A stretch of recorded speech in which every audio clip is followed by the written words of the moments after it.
Real Salt Lake hosts Sporting KC in Rio Tino Stadium, Sandy, Utah for an All-West conference. Here on the line is Lee Phelps, William Hill's in-play radio host. He's going to preview the match for us today.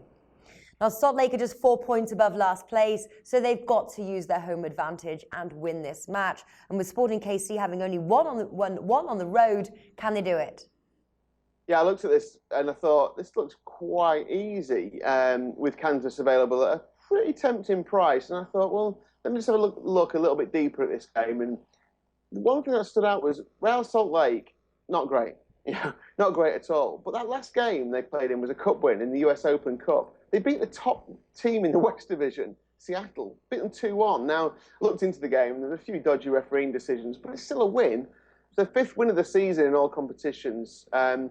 In the league, it's 1 win in 5, 2 wins in 11.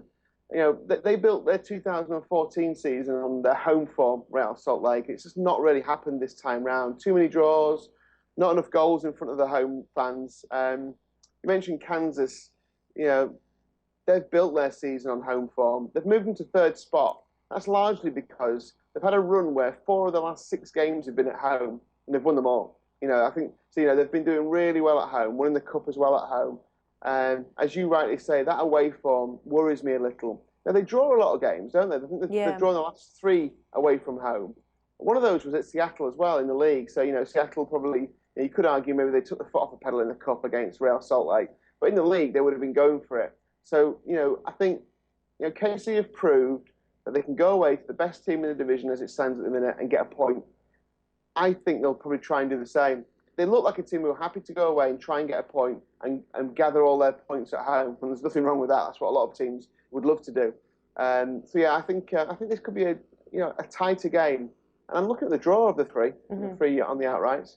All right, yeah, winners market, Sporting KC 2.62, Bet365, Real Salt Lake 2.8, William Hill, and the draw 3.3, Bet365. Last meeting back in April at Sporting ended in a scoreless draw. Can we expect more goals this time?